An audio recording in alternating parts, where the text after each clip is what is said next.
Hello friends, welcome to our multi cuisine cooking channel. இன்னைக்கு நாம வீட்லயே பன்னீர் எப்படி தயாரிக்கிறதுன்னு பார்க்க போறோம். முதல்ல ஸ்டவ் ஆன் பண்ணியாச்சு. அதுல கொஞ்சம் போல தண்ணி விட்டு அந்த பாத்திரம் ஈராகட்டும், அடி பாத்திரம். சோ ஏன்னா அதுக்கு மேல பால் விட்டாச்சுன்னா அது அடி பிடிக்காம இருக்கும். இப்போ நான் 1 லிட்டர் full cream milk எடுத்துர்க்கேன். சோ இதுல சேர்க்க போறேன்.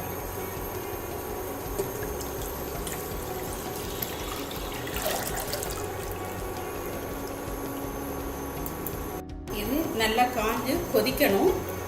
அதுக்கு அப்புறம் அடுத்து என்ன பண்ணணும்னு சொல்றேன்.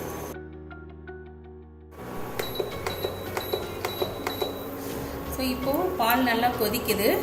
நம்ம ஸ்டவ் ஆஃப் பண்ணிட்டு ஒரு டேபிள் ஸ்பூன் எலுமிச்சம்பழம் ஜூஸ் எடுத்து வச்சிருக்கேன். அது கூட கொஞ்சம் தண்ணி சேர்த்துக்கலாம். சோ இந்த மிக்சரை நாம இந்த பால்ல சேர்த்துருவோம். சேர்த்து லேசா கலக்கி விடுங்க.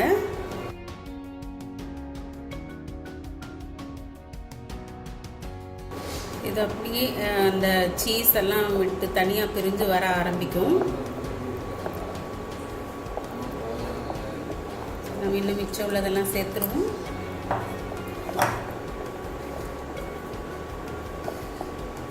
இந்த மிக்சர் அப்படியே ஒரு 10 நிமிஷம் ரெஸ்ட் பண்ண விட்டுறலாம்.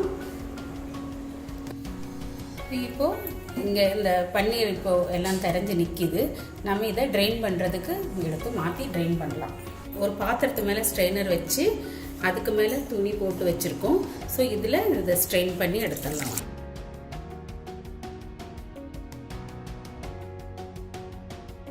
பச்சை தண்ணி விட்டு நல்லா கழுவிடலாம். ஏன்னா இதில் எலுமிச்சம்பழம் ஜூஸுக்குள்ளே அந்த டேஸ்ட்டு அந்த இதெல்லாம் கலந்துருக்கு இல்லையா.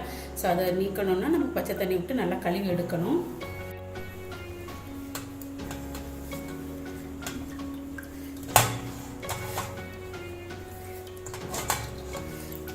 தண்ணியை கொஞ்சம் நல்லா பிழிஞ்சு எடுத்துக்கலாம்.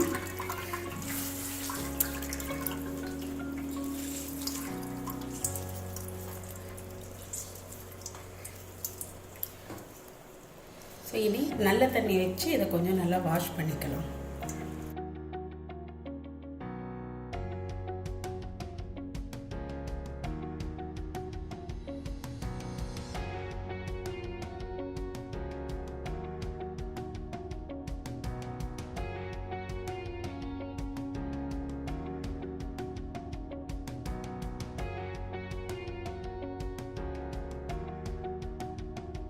இதை இது நல்லா ஷேப் பண்ணிட்டு கொஞ்சம் இது ஒரு பாத்திரத்து மேலே வச்சு கொஞ்சம் வெயிட் வச்சு ஒரு 4-5 ஹவர்ஸ் வச்சிடலாம். அப்புறம் திரும்ப நம்ம நாளைக்கு காலையில் எடுத்து பார்ப்போம். ஸோ அதனோட பன்னீர் என்ன ஷேப்பில் வந்திருக்குன்னு காட்டிக்கலாம். நேற்று நைட்டு நம்ம பால் வெடிக்க வச்சு அதை இந்த துணியில் போட்டு கட்டி வெயிட் வச்சு வச்சுருந்தோம். ஸோ இது இப்போ எப்படி இருக்குன்னு பார்க்கலாம்.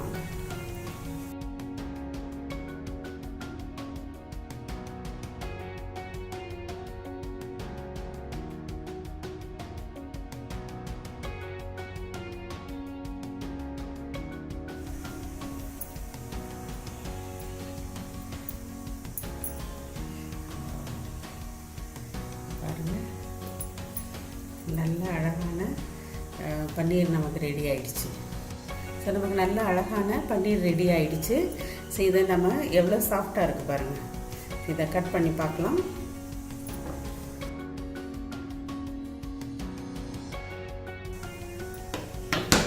நல்ல சூப்பரான பன்னீர் வீட்டிலேயே தயாராகிடுச்சு.